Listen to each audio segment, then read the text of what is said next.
to Baku Briefs with Atno Media, communicating climate impacts for climate, nature, people, and development. New day, new inspiration. You're bringing you freshest content from Baku, hearing from changemakers' perspectives, the way they are doing the little things in the communities, how this is transforming society, and why we need to join hands in solidarity to support the movement. Joining me today is the wonderful Cinderella Ndlovu. Correct me if I pronounced that wrong. You got it very well. Yeah. Welcome to the studio. Thank you. Maybe to situation ourselves a bit, tell us a bit about yourself, where you come from, what you do. Okay. Yeah. So my name is Cinderella Ndlovu. I'm from Zimbabwe. Back home, I am the founder and executive director of a youth-led environmental non-profit organization called Green Heart Trust. So it's Green HUT, the heart being the traditional African home.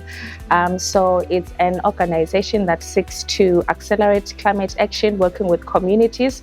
So the entirety of our work is based on community-led initiatives because we want to make sure that our communities understand issues to do with climate change. They are also in a position to be able to design the solutions themselves and to run the programs themselves, because from the experience that we've been having, we notice how most of the time NGOs come into communities with external solutions on what needs to be done, and with the funds at some point having run out, you find communities are now in a worse off position than the actual project. So our work centers on community-led initiatives and empowering communities to respond to the climate crisis in their local communities. That is amazing. I sure hope I can come to your country and be a part of your movement. Please do. Yeah, and I just wonder, just reading up on what you said, definitely you intentionally plan for this programming and organization work that you're doing. I just wonder, why do you do the work that you do?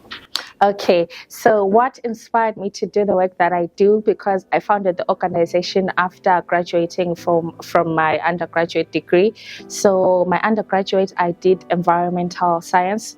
I absolutely loved what I learned at school, and I was really excited to go into the job market to make a difference in terms of environmental conservation and all of that. But sadly, the employment opportunities for young people are very few.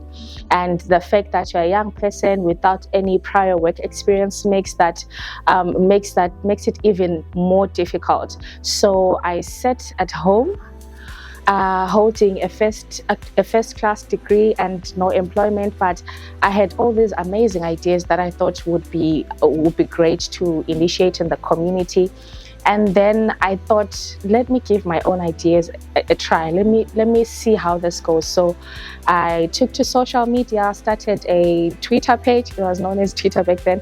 A Twitter page. I was not a social media before that, so I started a Twitter page. Followed people that do environmental issues, and it was at the peak of COVID then. So I started creating environmental content on trees, on the climate, and after a year, I really wanted to take my time to really be sure that that's what I want to do. I'm not doing this because I'm an unemployed graduate who doesn't have anything to do.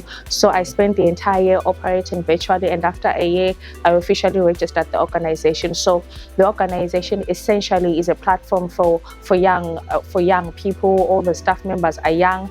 We are creating this platform where we are bringing in together our expertise and our passion for saving the climate, and we bringing together our ideas on seeing how best we can serve our community. So what motivated me was the different ideas that I had, and I was really motivated by seeing the need for environmental organizations in my country and in my community. And that in fact you can start something from yes. where you are. It doesn't matter how small it is, but you can initiate something and bring about change. Yes. Congrats, really happy to be part of this. And you are here at COP Cinderella. I'm not sure how many COPs you've attended before, but maybe just paint a picture about what brings you to COP. What key things are you following up? What key things are you seeing coming up? And how is your response to the conversations happening here? Okay, so this is my third COP. My first one, my first one was in Egypt. So for the one in Egypt, I was funded by the UNDP country office. I think this is something that I would like to mention to see how in Zimbabwe the government is really receptive to working with young people. I did not apply to anything to be funded for COP, but because of the work that I had been doing with my organization, they saw the potential in me and decided to also take me to COP. And with the prior trainings of understanding the COP processes, the online courses and whatnot has really enabled me to play this role of a negotiator for my country. So the issue that I'm following is on transparency. So issues to do with the reporting, the enhanced transparency framework, and how we can, at the end of the day, be able to keep track of all the different initiatives that the countries are doing as far as reducing their emissions is concerned. So I'm following issues to do with transparency, and back home I'm also involved in the GHG inventories, the national communications, and the biennial transparency reports, which is what all parties are expected to submit at the end of this year. So that's what I'm following, and it's really interesting to see how even before attending COP, my first one, even these other two ones, there are so many platforms that I've been using to prepare myself to be a negotiator that is trusted, even if I'm a young person, to go into a negotiation room by myself and to be able to represent the interests of my country.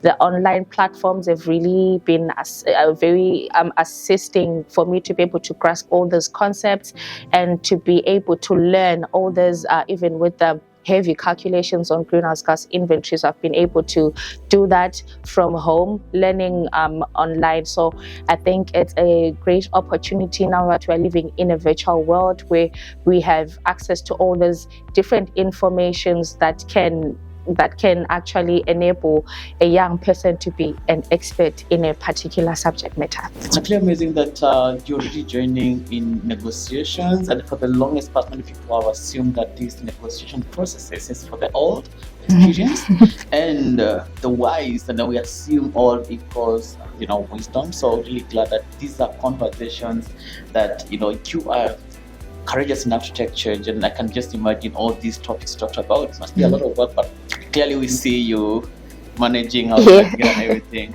Before we go back to Cinderella, keep tuned at Adnor Media. We are communicating impact on climate, nature, people, and development, bringing you all the amazing content from change makers across the world, what they are doing in their communities, how they are taking action, and what this means for you. If you're doubting yourself, you can start something.